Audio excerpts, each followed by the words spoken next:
Break के बाद आपको खुशामदीद कहते हैं। कुछ ही देर में तवक्को की जा रही है कि मौलाना फजलुर रहमान ऐलान करेंगे, लेकिन अभी 5 बजे उन्होंने अपनी कोर कमेटी का इजलास बुलाया है। उसमें फैसले उनको एतमाद में लिया जाएगा कि यहाँ से अब धरना ख़त्म किया जा रहा है और ये धरना अब मुख्तलिफ शाहराएँ ब्लॉक करता हुआ नजर आएगा। सिंध, खैबर पख्तूनख्वा, बलोचिस्तान, पंजाब और इस्लामाबाद। इस्लामाबाद के 3 मकामात बताए गए हैं जहाँ पर रावलपिंडी और इस्लामाबाद के दाखिली और खारजी रास्ते बंद किए जाएंगे और वहाँ से अब ये एहतजाज जो है वो पुरतशद्दुद भी हो सकता है या हुकूमत किस तरह से सारे मामले से निमट सकती है, क्योंकि मुसलसल 10 रोज़ से ये एहतजाज जारी था लेकिन किसी भी किस्म के मुज़ाकरात में कोई कामयाबी नहीं हुई।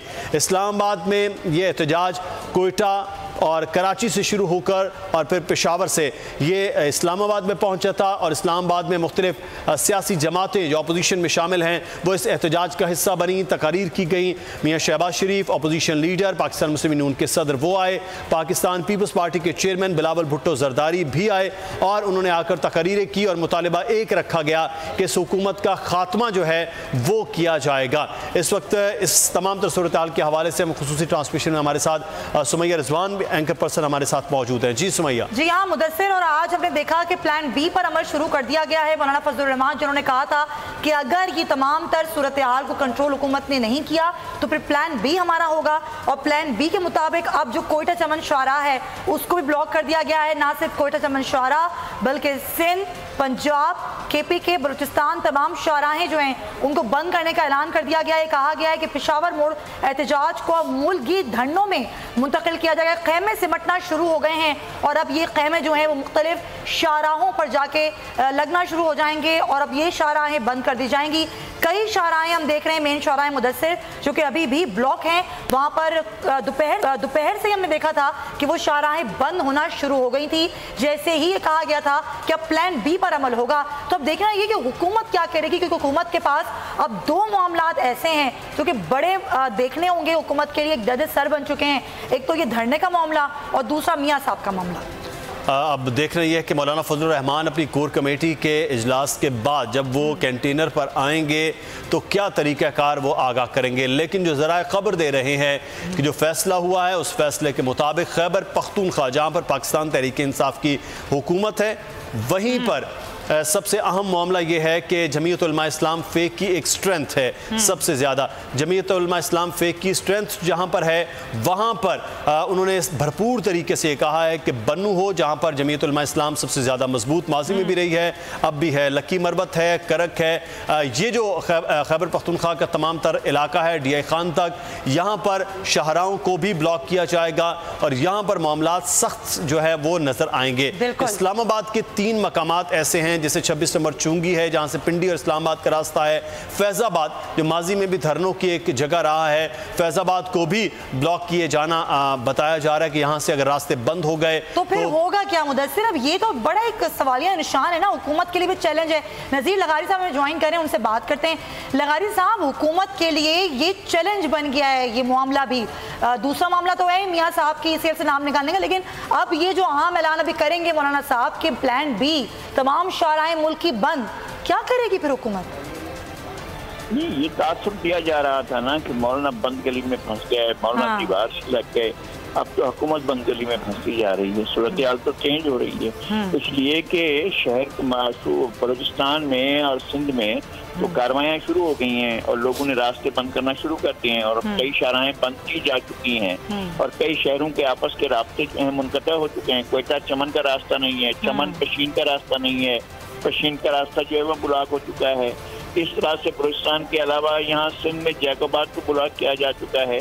तो इस अगर सिंध के और पंजाब के, बलूचिस्तान के और पंजाब के और सिंध के रास्ते अगर ब्लॉक हो जाते हैं तो आपका इंटर प्रोविंशियल कांटेक्ट कैसे होगा? फिर जहाँ ज़्यादा इनका हमेशा जोर रहा है खैबर पख्तूनख्वा में, अगर उन्होंने रास्ते वहाँ भी बंद कर दिए और ख़ुद एक कैपिटल में इस्लामाबाद में अगर 2 रास्ते जो हैं जो वहाँ पेशावर से इस्लामाबाद आकर मिलता है और फैज़ाबाद का इलाका जो पूरा GT रोड और उसका ट्रैफिक जो है अपना वो इस तरफ को आकर यहाँ बंद कर दिया जाता है तो उसके बाद आपके राब्ते मुनक़ते होते हैं। तो ये सूरत हाल आगे अगर खुदा न खास्ता तशद्दुद की शक्ल अख्तियार करती है तो फिर हुकूमत को बहुत सी मुश्किलात के लिए तैयार रहना होगा।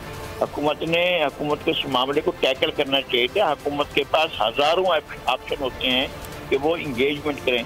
वो कहते थे जनाब आए हम आपको तंबू देंगे, आइए। तो लगारी साहब, आपको क्या लग रहा है हुकूमत ने सीरियस नहीं लिया इस मामले को? क्योंकि मौलाना साहब तो पहले भी कह चुके थे कि प्लान भी तो प्लान से ज्यादा शदीद होगा। कल तक तो वो जरा ये कह रहे थे कि अब वापसी का रास्ता नहीं मिल रहा है मौलाना फजलुर रहमान को, वो तो बंद गली में फंस गए हैं और अपने वापसी का रास्ता ढूंढ रहे हैं। अब मसला ये है कि उन्होंने वापसी का रास्ता भी बता दिया और ये भी बता दिया कि मैं ये करने जा रहा हूँ। और अगर पाकिस्तान को, मुझे मालूम है कि कौन कौन सी हसास जगहें जहाँ जाकर ये कर सकते हैं। अगर ये मुजफ्फरगढ़ का और मुल्तान का रास्ता काट देते हैं, मुल्तान का मुजफ्फरगढ़ का और डेरा गाजी खान का रास्ता काट देते हैं, लिया का जो है वो अगर आगे मियांवाली से रास्ता ब्लॉक कर देते हैं, तो ये मुख्तलिफ जगहों पर इस तरह के ब्लॉकेज हो सकते हैं। अगर पूरे का पूरा मुल्क इस तरह से पैरालाइज्ड हो गया तो फिर हुकूमत अपनी डेट कहाँ कायम करेगी, किस तरह कायम करेगी, क्या होगा इस सूरत हाल का? तो इस बात को पेश लगारी साहब इस वक्त हमें बाबर डोगर साहब ने भी ज्वाइन किया लाहौर स्टूडियो से। मैं बाबर साहब आपकी जानिब पे आता हूँ। लगारी साहब, एक सवाल यहाँ पर यह है कि ये प्लान बी का हिस्सा जो जिसका आगाज़ किया जा रहा है शाहराहें ब्लॉक करने के लिए, तो लगारी साहब इसमें एक चीज़ तो बड़ी अहम है कि जो प्लान बी में या प्लान ए का जो हिस्सा बाकी मुख्तलिफ जमातें नहीं हो पाई, तो प्लान बी का हिस्सा हो पाएंगी? क्या बिलावल भुट्टो साहब इस बात के हक में होंगे कि शाहराहें इस तरह से ब्लॉक कर दी जाएं? क्या मियाँ शहबाज शरीफ साहब इस हक में होंगे कि ये पंजाब, सिंध, बलोचिस्तान के अंदर इस तरह से शाहराहों को ब्लॉक कर दिया जाए? मेरा ख्याल है कि प्लान बी और सी के दरमियान ये मामला जाएंगे इस तरफ को कि अपोजिशन सारी मिल जाएगी। ये ऐसा हो सकता है आगे जाकर के अपोजिशन की दीगर जमातें। ऐसे में ज़रूरी था कि इमरान खान कोई मामूली सी सूझबूझ रखने वाले लोगों के साथ बैठते और ये बात तय करते कि हम दीगर लोगों से तो रब्ता करें। जाते सिराजुल हक के पास, वो जाते अख्तर मेंगल के पास, वो चौधरी शुजात के पास, वो दीगर अपने जो साथ हैं उनके और जो अपोजिशन की दीगर जमातें हैं उनके पास जाते। उन्हें किसी को किसी खातिर ही नहीं समझाना। वो तो समझ रहे हैं कि मैं हूँ मालिकुल मुल्क हूँ, तूतीउल मुल्क हूँ, शहनशाह मुअज़्ज़म हूँ, बादशाह आदम हूँ, मेरे आगे तो कोई है ही नहीं, जो कुछ मैं सोचूंगा वही ठीक होगा। तो आप यहाँ पर तो जाकर इस तरह से चीज़ें ठीक नहीं होती हैं। चीज़ें ठीक करने के लिए आपको ठीक दुरुस्त वक्त पर दुरुस्त इक़दाम करने होते हैं। अगर दुरुस्त वक्त पर आपने दुरुस्त इक़दाम ना किए तो फिर नतायज के लिए भी तैयार रहना पड़ता है। बिल्कुल सही। डोगर साहब, ये जो मामला है ज़ाहिर हुकूमत ने इसको टैकल सही नहीं किया, सर लगारी साहब कह रहे हैं, और काफलिक को डाला था बीच में और परवेज़ इलाही ने कई मुलाकातें भी की लेकिन कोई नतीजा भी ना निकला। अब अगर जो प्लान बी है जिसमें कोटा चमन शाहरा ब्लॉक कर दी गई है, ज़ाहिर है वहाँ पर लोगों को मुश्किलात का सामना है। जो पाकिस्तान ट्रांजिट ट्रेड होती है, नेटो सप्लाई होती है, वो सब बंद हो जाएगी। तो ये तो बहुत बड़ा बहरान है। अब हुकूमत क्या करेगी, क्या लग रहा है आपको? देखिए, हुकूमत की जो प्लानिंग थी वो यही थी कि अगर मौलाना धरना देते हैं तो वो धरना उनका कंटिन्यू करेगा, गवर्नमेंट उनको चैलेंज नहीं करेगी। वो बैठे हैं तो पुरअमन अगर बैठे हैं तो वो 50 दिन तक बैठ सकते हैं।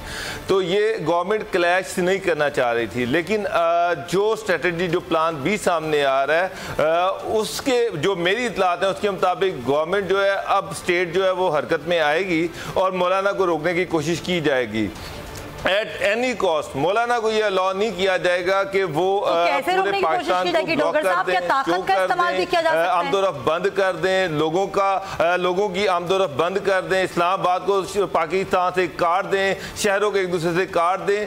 इस चीज़ की इजाज़त नहीं दी जाएगी। वज़ारत दाखिला में आज इस पर इजलास हुआ है और उसमें भी यही डिसीजन है कि किसी भी सूरत में ये जो लोग ऐसी कोशिश करेंगे, सड़कों को रोकने की कोशिश करेंगे, उनको रोका जाएगा और रोका जाना भी चाहिए। जहाँ तक धरने की बात है, पुरअमन एहतजाज की बात है, हर एक का जमहूरी हक है। मौलाना ने 10 दिन से वहाँ पर बैठे हुए, ये उनका जमहूरी हक था। लेकिन ये कोई जमहूरी हक नहीं है कि आप पूरे पाकिस्तान को ब्लॉक कर लें, पूरे पाकिस्तान को चौक कर दें। आपकी डिमांड क्या है? ये क्या डिमांड है कि जी असम्बलियां तोड़ दी जाए, मिड टर्म इलेक्शन करवाए जाए, प्राइम मिनिस्टर इस्तीफा दे दें, कल 15 दिन के बाद कोई और आ जाएगा। तो गवर्नमेंट ने उनका जो पुरअमन जमहूरी हक था उसका पूरा राइट उनको दिया। वो यहाँ आकर बैठे, उनके साथ मुज़ाकरात भी किए, बात भी की। मौलाना अपने जो उनकी डिमांड थी उसे पीछे नहीं हटे, तो वो मुज़ाकरात ख़त्म हो गए। अब जो प्लान बी है, इस पे जो स्टेट है, जो रियासत है, ये उसको चैलेंज किया जा रहा है, रियासत की रिट को चैलेंज किया जा रहा है। तो इस पर स्टेट का बड़ा वाज़ेह मौक़िफ़ है, गवर्नमेंट का बड़ा वाज़ेह मौक़िफ़ है कि इस चीज़ को किसी सूरत में अलाउ नहीं। अच्छा डोगर साहब, आपको मेरी आवाज़ पहुँच रही है?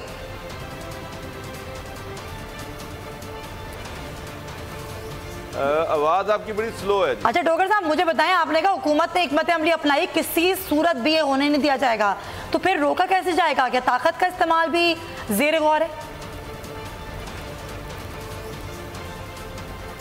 देखें, इसमें एक दफ़ा फिर मुज़ाकरात किए जाएंगे, मौलाना को मुतनब्बे किया जाएगा, उनसे बातचीत की जाएगी कि किसी सूरत में प्लान बी जो है इसको ख़त्म किया जाए। अगर मौलाना इसको ख़त्म नहीं करते, धरनों को ख़त्म नहीं करते, ये जो जगह जगह पे ये ट्रैफिक सड़कों को ब्लॉक करने की बात कर रहे हैं, इसको ख़त्म नहीं करते, तो पुलिस को डायरेक्शंस चली गई हैं। आज पंजाब गवर्नमेंट ने इस पर एक इजलास किया है, तमाम पंजाब की पुलिस को अलर्ट कर दिया गया है, उनको हदायत दे दी गई हैं कि किसी सूरत में किसी को अलाउ नहीं किया जाए कि वो कोई भी सड़क ब्लॉक करे या इस तरह से सड़कों को रोकने की कोशिश करे। यही सूरत हाल जो है इस्लामाबाद में भी है। तो गवर्नमेंट एक दफ़ा फिर मुज़ाकरात करेगी, मौलाना को रोकने की कोशिश करेगी कि मौलाना मुज़ाकरात के ज़रिए से इस चीज़ को सेटल करें और प्लान बी की तरफ ना जाएं। लेकिन चूंकि अभी तो उन्होंने बंद कर दिए, चमन बंद कर दिए, चमन कोयटा चमन रोड, बाकी इलाके भी जो हैं वो बंद करने, और खासतौर पर खैबर पख्तूनख्वा में जहाँ पे उनकी स्ट्रेंथ है, पंजाब की तो ये सूरत हाल है बाबर साहब के वहाँ पर कम है, उनकी तादाद भी उतनी नहीं है कि जो पूर्ण तरीके से बड़ी शाहराहों को बंद कर भी सके। फैसल हयात जब्बाना साहब पाकिस्तान तहरीक इंसाफ के रहनुमा, उन्होंने हमें ज्वाइन किया है। बहुत शुक्रिया फैसल साहब आपके वक्त का। प्लान ए तक तो मामला चलते रहे, आपने भी फैसिलिटेट कर लिया, उन्होंने भी पुरअमन रह लिए। अब प्लान बी जब आगाज़ हो रहा है मौलाना साहब का, तो फैसल साहब ये तो बड़ा मुश्किल हो जाएगा आपकी हुकूमत के लिए संभालना उनको कि अगर शाहराहें बंद हो गई, उनके कारकुनान सड़कों पर आ गए, तो फिर क्या करेगी आपकी हुकूमत? क्या ऑप्शन है आपके पास कि तशद्दुद से हटाया जाएगा अपनी रिट कायम करने के लिए? बिस्मिल्लाहिर्रहमानिर्रहीम। जब मौलाना फजल रहमान साहब का प्लान ए चल रहा था और धरने की बातें धरने से पहले चल रही थी, तो बहुत सारे लोगों की मुख्तलिफ आरा थी। सारे लोग ये कहते थे पता नहीं क्या हो जाएगा, मौलाना फजल रहमान साहब जब लोग लेके आएंगे तो इस्लामाबाद में पता नहीं क्या हालात होंगे। मैं समझता हूँ कि पाकिस्तान तरीके इंसाफ की हुकूमत को यह क्रेडिट जाता है जिन्होंने बड़े एहसन तरीके के साथ जो है इस सारे मामले को टैकल किया। और इसमें अगर मौलाना फजल रहमान साहब के हवाले से भी बात करूं तो उन्होंने भी कोई ऐसा काम नहीं किया, कोई ऐसा इकदाम नहीं किया जो कि कानून को अपने हाल लेने के मुतरादिफ हो। मैं आज भी ये उम्मीद करता हूं कि मौलाना फजल रहमान साहब जो है वो इस बात का ख्याल करेंगे कि अगर वो कानून को अपने हाथ में लेंगे, अगर वो प्लान बी पर अमल शुरू हो गया है, रोडें बंद हो गई हैं, कोयटा चमन शाहरा ब्लॉक हो गई, ये टैकल किया आप लोगों ने? देखिए बात ये है कि अगर कोई भी शख्स जो है वो कानून को अपने हाथ में लेता है, कोई भी सरकारी अबलाग या प्राइवेट अबलाग को नुकसान पहुंचाता है, तो डेफिनेटली गवर्नमेंट जो है वो इन एक्शन भी आएगी और इन एक्शन आना भी चाहिए। एहतजाज का जो हक, गवर्नमेंट ने ये बात साबित कर दी है कि एहतजाज का जो हक हर शख्स को दिया गया है, हर सियासी जमात को दिया गया है, उसमें मैं समझता हूँ कि गवर्नमेंट ने किसी भी हवाले से कोई देखिए, अगर आप जो है रोड्स ब्लॉक करते हैं, आप प्राइवेट या गवर्नमेंट के इमलाक को नुकसान पहुंचाते हैं, तो गवर्नमेंट जो है, गवर्नमेंट की और लॉ इन्फोर्समेंट एजेंसीज जो हैं उनकी ये रिस्पॉन्सिबिलिटी बनती है कि गवर्नमेंट का नुकसान ना हो और ना ही प्राइवेट इमलाक को नुकसान पहुंचे। तो इस हवाले से मैं समझता हूं कि गवर्नमेंट जो है वो बेहतर तरीके से स्ट्रेटजी बनाएगी, जिससे मैं समझता हूं कि मौलाना साहब जो है वो भी कम से कम नुकसान करें, बल्कि ना नुकसान करें और बचत हो जाए। अच्छा, लगारी साहब हमारे साथ मौजूद हैं, तो लगारी साहब मैं आपसे सवाल करना चाहूँगा कि कराची में या सिंध के जो दीगर शहर हैं वहाँ पर अगर रोड्स ब्लॉक होती हैं, तमाम तर अमल होता है, तो यहाँ तो अमन अमान की सूरत हाल कायम रखना वो सूबाई हुकूमत का काम है। सूबाई हुकूमत पाकिस्तान पीपल्स पार्टी की है, तो आप समझते हैं कि राशिद सुमरो साहब वापस आकर कराची, हैदराबाद, सक्कर ये शाहराहें बंद कर सकते हैं और पाकिस्तान पीपल्स पार्टी की हुकूमत मुराद अली शाह साहब किसी किस्म का कोई एक्शन न लें? मेरे ख्याल में हुकूमत अपना काम करेगी, हुकूमत भी करेगी, रेंजर्स भी करेंगे, दूसरे इदारे भी करेंगे। कराची में भी उन्होंने बाज़ इलाके टारगेट किए हैं। बाज़ दफ़ा ऐसा होता है कि आप संभाल भी रहे होते हैं, चीज़ें संभलने में नहीं आती। हुकूमत कार्रवाई करेगी तब भी चीज़ें जो हैं आउट ऑफ कंट्रोल हो जाती हैं। वो असल में कहीं से भी हल्का सा तशद्दुद का मामूली सा उन्सर भी चीज़ों को ख़राब कर सकता है, वो चाहे हुकूमत की तरफ से हो, चाहे वो एहतजाज करने वालों की तरफ से हो। किसी इंसानी जान का जो अतलाफ है, ज़ियां है, वो मामला को ख़राब कर देगा। किसी भी जगह पर अगर कोई लोगों पर लाठी चलती है, लोगों के ऊपर शेलिंग होती है, लोगों के ऊपर गोली चलती है, तो भी एक प्रॉब्लम क्रिएट हो जाएगी, चाहे वो किसी सतह की भी हुकूमत करे, चाहे वो तो लगारी साहब हमारा मुल्क मुतामिल हो सकता है ऐसी सूरत हाल का?